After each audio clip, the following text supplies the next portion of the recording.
పోస్టులు పోలికలతో చెప్తున్నారు. ఎట్లా మాణిక్రావు గారు? అలాగే సునీత గారిది కూడా చెప్పండి. ఆవిడ వాళ్ళ తండ్రికి జరిగిన దానికి న్యాయం కోసం పోరాటం కోసం తిరగకపోతే ఈ కేసుని ఎప్పుడో పుస్తకం మడతెట్టేసి లోపల పడేసేవారు, కేసు క్లోజ్ చేసి. టైం తక్కువ ఉంది కాబట్టి నేను 2 విషయాలు చెప్తా మీరు అడిగిన దానికి. కత్తులు తయారు చేసే ఫ్యాక్టరీలో, బాంబులు తయారు చేసే ఫ్యాక్టరీలో పిహెచ్డి వాడు, బీటెక్ వాడు చేరినా కానీ కత్తులు బాంబులే తయారు చేయాలి. అవును. జగన్మోహన్ రెడ్డి సైకో టెర్రరిస్ట్ పార్టీలో కాంగ్రెస్ లో సీనియర్ నేత అయినా, కాంగ్రెస్ లో మంత్రి స్థాయిలోకి వెళ్ళినా, ముఖ్యమంత్రి స్థాయికి వెళ్ళినోడైనా జగన్ రెడ్డి తోటి ఇప్పుడు ఉన్నప్పుడు జగన్ రెడ్డి చేసే నేర రాజకీయాలకి అనుకూలంగా వెళ్లాల్సిందే. అట్లాగే తెలుగుదేశం పార్టీలో పనిచేసేటువంటి వాళ్ళు ఆ సిద్ధాంతాలకు అనుకూలంగా ఒక నాయకత్వ లక్షణాలు, క్రమశిక్షణ, పద్ధతిగా ఉండటం వీటిలో ఉండాల్సిందే. బీజేపీ సిద్ధాంతాలకు మీకు అడ్డు ఒకే ఒక నిమిషం. అంటే నిన్న ఎగ్జాంపుల్ బుచ్చే చౌదరి గారు మాట్లాడుతూ, ఇదిగో సార్ చూడండి డివైస్ లో కూడా మమ్మల్ని టెక్నాలజీ నేర్చుకోమంటున్నారు, పరుగులు అంటే డిఫరెన్స్ 100%. నేను చెప్పింది అందుకనే జగన్మోహన్ రెడ్డి నవయువకులు చేతుల్లో కత్తులు పెడతాడు. మాకు అధికారం వస్తే కత్తులతో పొడుస్తానని కత్తులు పెట్టుకొని తిరుగుతూ ఉంటారు, నరికేస్తామని కత్తులతో తిరుగుతూ ఉంటారు. బీహార్ ఆ ప్రాంతంలో ఉండేయని విన్నా. నేనైతే అంకమరావు గారి లాగా వెళ్ళలేదు. కాబట్టి జగన్మోహన్ రెడ్డి ఈ రాష్ట్రంలో అరాచకంతో అధికారంలోకి రావాలని కోరుకుంటున్నారు. మొదట తెలియక అధికారం ఇచ్చారు, ప్రజలకి అర్థమైంది, విఘ్నులు అయ్యారు, వాళ్ళు తీర్పిస్తారు. రెండోది ఇంకొకటి, ఇందాక మీరు అడిగిన ప్రశ్నలో నుంచే చెప్తా, వీళ్ళకి హ్యూమన్ ఎమోషన్స్ ఉండవా అనేది. ఎస్, ఖచ్చితంగా కరుడు గట్టిన నేరస్తులకి హ్యూమన్ ఎమోషన్స్ ఉండవు, మానవ సంబంధాలు మీద వాళ్ళకి ఇది ఉండదు. మీకు కరుడు గట్టిన నేరస్తుడు ఒక ఇంట్లో దొంగతనం కోసం వెళ్తాడు. దొంగతనం చేయబోయేటప్పుడు ఆ ఇంట్లో తల్లిలో చెల్లో వచ్చింది, తాలిబట్టు తీసుకొని కూడా గొడ్డలతో నరికి ఆ తాలిబట్టును తీసుకొని వెళ్తాడు. మెడలో ఉన్న గొలుసు తీసుకోవడం కోసం తల నరికేసి తీసుకెళ్తాడు. నేరస్తుడికి హ్యూమన్ రిలేషన్స్ ఎట్లా ఉంటాయి, హ్యూమన్ ఎమోషన్స్ ఎట్లా ఉంటాయి? జగన్మోహన్ రెడ్డి రాజకీయం చేయడానికి ఎంచుకున్నటువంటి మార్గం హత్యార మార్గం. ఎమోషన్స్ ఏమి లేకుండా ఉంటాం. అందుకనే తండ్రి గాని, బాబాయ్ గాని, చెల్లెళ్ళ గాని ఏ ఎమోషన్స్ లేకుండా చేశాడు. షార్ట్ కట్ లోనే చెబుతున్నా. ఇంకొక విషయం, సునీత గారి విషయం మీరు మాట్లాడమన్నారు. సునీత గారు జనజీవన స్రవంతిలో పడకపోతే మా నాయన్ని మా అన్నే చంపాడు, వీళ్ళకి ఖచ్చితంగా శిక్ష పడాలి అని చెప్పి తెలుసుకున్న తర్వాత జనజీవన స్రవంతిలో పడకపోయి ఉంటే ఈ పార్టీకే కీర్తి శేషరాలు అయి ఉండేది. అయ్యో, మీరు ఏమనుకోండి నేను ఈ పదం మాట్లాడినందుకు. ఎందుకంటే అవగాహన వస్తా ఉంది. ఎంతమందిని చంపేశారు వాళ్ళ కుటుంబంలో?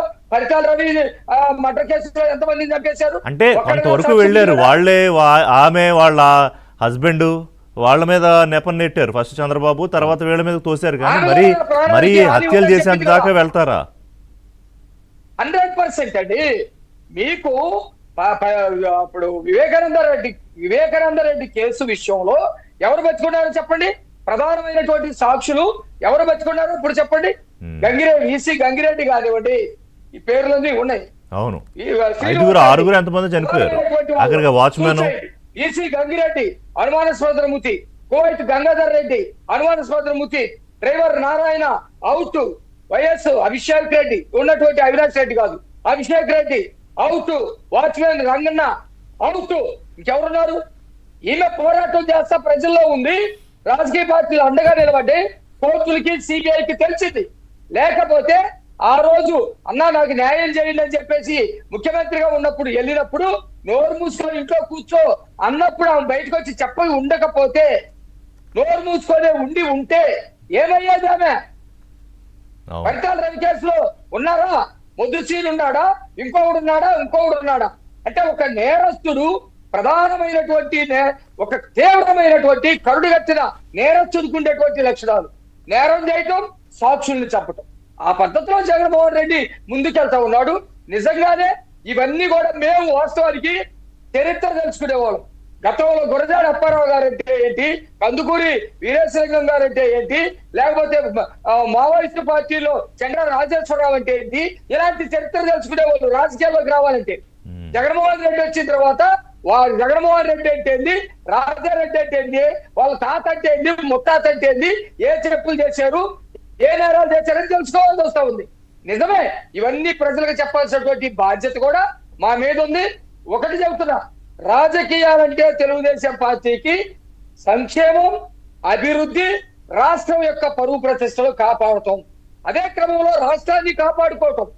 జగన్మోహన్ రెడ్డి లాంటి టెర్రరిస్టు స్వభావం ఉన్నటువంటి రాజకీయ ముసుకేసుకున్నటువంటి వ్యక్తి నుండి రాష్ట్రాన్ని వీళ్ళెందుకు మరి కాదు, వీళ్ళందరూ మాట్లాడుతూ ఇంత నిర్భయంగా మాట్లాడుతూ బెదిరిస్తూ బయట ఎలా తిరగలుగుతున్నారు? మాణిక్రావు బయట ఎలా తిరగలుగుతున్నారు?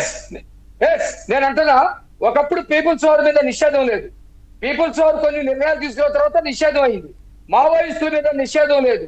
కొన్ని ఉగ్రవాద సంస్థల మీద మొదట్లో నిషేధం లేదు, తర్వాత నిషేధం వచ్చింది.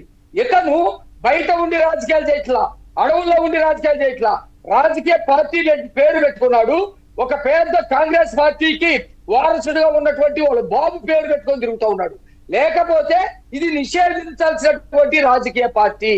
ఎక్కడ ఇలా చేష్టల వల్ల ఒకటి అవినీతి, ఒకటి నేర రాజకీయాలు, హత్య రాజకీయాలు, ఇవన్నీ తర్వాత రెచ్చగొట్టేటువంటి తత్వం. మీరు చూడండి, ఈ రోజు డిఎస్సిని 148 రోజుల్లో డిఎస్సి వేసి వాళ్ళకి ఉద్యోగాలు ఇచ్చి పారదర్శకంగా సిబిటి పద్ధతిలో మొత్తం చేస్తే వాటిని ఈ రోజు మీ అందరికి ఏం కనపడతా ఉంది, చాలా మందికి ఏం కనపడతా ఉందంటే అక్కడ అవినీతి జరిగిందని జగన్మోహన్ రెడ్డి చెబుతున్నాడు అనేంత వరకే కనపడుతుంది.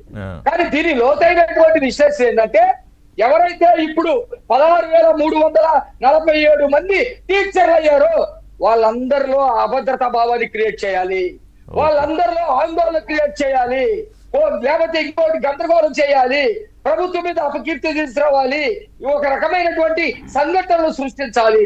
ఇదంతా ఎంత నేరం చేస్తా ఉన్నాడు. కాబట్టి మేము కూడా నిరంతరం అప్రమత్తంగా ఉంటాము. ప్రజల్లో ప్రతి అంశం పట్ల చర్చిస్తాము, చైతన్యాన్ని నింపుతా ఉంటాము, అభివృద్ధి పరంగా ముందుకు తీస్తాం. అంకమరావు గారు, ఇప్పుడు వారు ఒక మాట అన్నారు, అరాచకం చేసి అధికారంలోకి రావడానికి ప్రయత్నం చేస్తున్నాడు అంటే ఆయనకి ప్రజాస్వామ్యం మీద కానీ, ద మీనింగ్ ఆఫ్ డెమోక్రసీ మీద కానీ